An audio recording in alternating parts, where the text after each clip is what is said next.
नमस्कार प्यारे बच्चों, आप हैं Rajkumar Patel sir YouTube channel पर और हम पढ़ रहे हैं एट ग्रेड अभ्यास पुस्तिका। आज हम पढ़ेंगे कक्षा छठवीं का विज्ञान विषय का अध्याय 11 हमारे चारों ओर वायु। यह इस विज्ञान पुस्तक का आखिरी पाठ है। इसके पहले के पाठ हमने अपने यूट्यूब चैनल पर डाल दिए हैं, आप प्ले लिस्ट पर जाकर उन्हें वहाँ से देख सकते हैं। आगे हम प्रश्नोत्तर करेंगे। प्रश्न पहला है, बूजो ने एक खाली प्लास्टिक की बोतल ली, उसे उल्टा करके पानी से भरी बाल्टी में डुबो दिया। फिर उसने बोतल को थोड़ा झुकाया और निम्नलिखित परीक्षण किए। बोतल से हवा के बुलबुले निकले, कुछ पानी बोतल में भर गया, नाइट्रोजन गैस बुलबुले के रूप में बाहर निकली और ऑक्सीजन में पानी में घुल गई। कोई बुलबुले नहीं बने, केवल पानी बोतल में भर गया। तो यहाँ दो विकल्प सही हैं। पहला, बोतल से हवा के बुलबुले निकले और कुछ पानी की बोतल में भर गए। ये विकल्प हमारा सही रहेगा। इसमें पहला और दूसरा जो है वो सही थे। प्रश्न दूसरा है आगे, पहेली ने एक गिलास में सूखी मिट्टी का एक टुकड़ा ढेला लिया और उसमें तब तक पानी डाला जब तक वह पूरी तरह से डूब नहीं गया। उसने बुलबुले निकलते हुए देखे। ये बुलबुले होते हैं, तो यह वायु के बुलबुले होते हैं। सी ऑप्शन हमारा सही रहेगा। प्रश्न तीसरा है, बूजो ने भीड़ भरे चौराहे पर एक पुलिसकर्मी को मास्क पहनकर यातायात नियंत्रण करते देखा। पुलिसकर्मी ने मास्क क्यों पहना था? इसका उत्तर है, श्वास लेते समय हानिकारक गैसें और धूल कणों का शरीर में प्रवेश रोकने के लिए। आगे चौथा प्रश्न है, जलने की प्रक्रिया केवल खालिस्तान की उपस्थिति में संभव है। इसका बी ऑप्शन सही है। ऑक्सीजन की उपस्थिति में ही कोई चीज या कोई वस्तु जलती है। बी ऑप्शन हमारा सही होगा। आगे अति लघुत्तरीय प्रश्न है। प्रश्न पहले का आ है, वायुमंडल किसे कहते हैं? इसका उत्तर है, हमारी पृथ्वी वायु की पतली परत से घिरी हुई है। इस परत का विस्तार पृथ्वी की सतह से कई किलोमीटर ऊपर तक है तथा इसे वायुमंडल कहते हैं। 12 नंबर का प्रश्न है, वायु में उपस्थित विभिन्न अवयवों के नाम लिखिए। इसका उत्तर है, वायु में उपस्थित विभिन्न अवयव निम्न है: जल, ऑक्सीजन, हाइड्रोजन, कार्बन डाइऑक्साइड, धूल तथा धुआं। आगे प्रश्न दूसरा है, क्या कारण है कि जब हम नाक से सांस लेते हैं तो वायु में उपस्थित धूल के कण हमारे श्वसन तंत्र में प्रवेश नहीं कर पाते? इसका उत्तर है, हमारी नाक में उपस्थित छोटे छोटे बाल तथा श्लेष्मा वायु में उपस्थित धूल के कणों को हमारे श्वसन तंत्र में प्रवेश नहीं करने देते। आगे प्रश्न तीसरा है, 5 क्रियाकलापों की सूची बनाइए जो वायु की उपस्थिति के कारण संभव है। उत्तर है इसका, नंबर 1, हमें पवन ऊर्जा प्राप्त होती है। दूसरा, ग्लाइडर, पैराशूट तथा हवाई जहाज का उड़ान। तीसरा है, पक्षी वायु की मदद से उड़ पाते हैं। चौथा है, पौधों के परागण तथा बीज वायु की मदद से इधर उधर फैलते हैं। पांचवा है, जल चक्र में वायु उपयोगी है। आगे चौथा है, पवन चक्की के उपयोग लिखिए। इसका उत्तर है, पवन चक्की से हम विद्युत का उत्पादन करते हैं। दूसरा है, पवन चक्की से हम आटा पीस सकते हैं।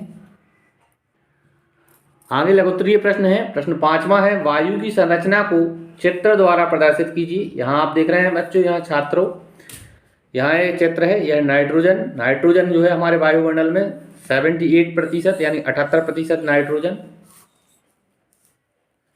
यह ऑक्सीजन का प्रतिशत है, यहाँ 21% ऑक्सीजन होती है और अन्य जो गैसें होती हैं वो 1% होती हैं। तो नाइट्रोजन का प्रतिशत है 78%, ऑक्सीजन 21% और अन्य गैसें कार्बन डाइऑक्साइड और जलवाष्प इत्यादि मिलकर 1% पूरा बनाती हैं। इस तरह से यह वायु की संरचना का चित्र है। आगे है प्रश्न 6वां, क्या कारण है कि जमीन के अंदर रहने वाले जीव भारी वर्षा के समय पर ही जमीन से बाहर आते हैं?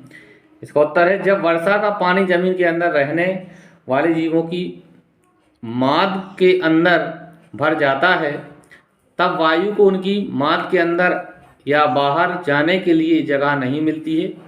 इस स्थिति में जमीन के अंदर रहने वाले जीवों को सांस लेने के लिए जमीन से बाहर आना पड़ता है। आगे प्रश्न 7वां है, क्या कारण है कि पर्वतारोही अपने साथ ऑक्सीजन सिलेंडर ले जाते हैं? इसका उत्तर है, जैसा कि आप जानते हैं कि ऊंचाई बढ़ने के साथ साथ वायु की मात्रा कम होने लगती है, अतः पर्वतारोही को इस वायु की मात्रा की पूर्ति हेतु अपने साथ ऑक्सीजन सिलेंडर ले जाने पड़ते हैं। प्रश्न 8वां है, वायु के निम्न अवयवों के बारे में संक्षिप्त में लिखिए। सबसे पहले है नाइट्रोजन। इसका उत्तर है वायु का सबसे बड़ा हिस्सा नाइट्रोजन गैस है। इसका उपयोग जीवधारी करते हैं और यह गैस आग के जलाने में सहायक नहीं है। आगे है कार्बन डाइऑक्साइड। हमारे वायु का एक छोटा हिस्सा कार्बन डाइऑक्साइड होता है। यह गैस किसी वस्तु के जलने से तथा जीवधारियों के सांस छोड़ने से उत्पन्न होती है। इस गैस से वायु प्रदूषित होती है। आगे दीर्घोत्तरीय प्रश्न है। प्रश्न 9वां है, पवन चक्की का चित्र बनाकर उसके उपयोग के बारे में लिखिए। यहाँ आप देखें पवन चक्की का यह चित्र है। आगे इसके उपयोग हैं। पवन चक्की के उपयोग निम्नलिखित हैं।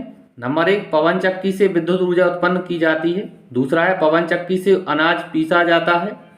और तीसरा है पवन चक्की से पानी पंप चलाया जाता है। 10वां प्रश्न है, क्या वायु हमारे चारों ओर हर जगह उपस्थित है? क्रियाकलाप द्वारा प्रदर्शित कीजिए। यहाँ आप चित्र देखें, यह खाली बोतल है सीधी, और यह चित्र में आप देखें इस बोतल को तिरछा करने पर यहाँ पानी से बुलबुले निकलते हैं और पानी शीशी के अंदर बोतल के अंदर जाने लगता है। उत्तर देखें, वायु हमारे चारों ओर हर जगह उपस्थित है। इसका पता लगाने के लिए निम्नलिखित क्रियाकलाप करते हैं। हम कांच की एक खाली बोतल लेकर उसे पानी से भरी हुई बाल्टी में खाली बोतल को सीधा डुबोते हैं तो बोतल से भरी हुई बाल्टी में खाली बोतल को सीधा डुबोते हैं तो बोतल में पानी नहीं भरता है। अब उस बोतल को तिरछा करते हैं तो वायु बुलबुलों के रूप में बाहर आती है और वायु के निकलने से खाली हुए भाग में पानी भर जाता है। इससे यह सिद्ध होता है कि वायु स्थान घेरती है, यह बोतल के पूरे स्थान में भर जाती है, यह हमारे चारों ओर उपस्थित है। आगे प्रोजेक्ट कार्य फर्स्ट है। पहला प्रश्न है, पवन चक्की का मॉडल बनाकर कक्षा में प्रदर्शित कीजिए। यहाँ छात्रों आप इसको स्वयं बना सकते हैं। दूसरा है, अपनी फिरकी बनाइए तथा फिरकी को डंडी में लगाकर पकड़िए और खुले क्षेत्र में भिन्न भिन्न दिशाओं में रखिए, आगे पीछे कीजिए। अपने सर्वेक्षण तथा अनुभवों को अपने शब्दों में लिखिए। यहाँ आप देखें, नंबर 1 है, जब तेज हवा चलती है तो फिरकी भी तेज चलती है। जब हवा धीमी होती है तो फिरकी भी धीमी हो जाती है। तीसरा है, जब हवा चलना बंद हो जाती है तब फिरकी भी घूमना बंद कर देती है। चौथा है, जब फिरकी को हम किसी भी स्थान पर आगे पीछे करते हैं तो बंद हवा में भी फिरकी घूमती है। पांचवा है, फिरकी केवल एक दिशा में घूमती है, जिस दिशा से हवा चल रही हो, तथा बाकी दिशाओं में फिरकी बंद रहती है। इस तरह से छात्रों हमने आज इस पाठ के प्रश्नोत्तर एवं प्रोजेक्ट कार्य को पूरा किया। उम्मीद है आपको वीडियो अच्छा लगा होगा। वीडियो आपको अच्छा लगा है तो चैनल को सब्सक्राइब करें, वीडियो को लाइक करें, अपने दोस्तों के साथ शेयर करें। धन्यवाद। जय हिंद।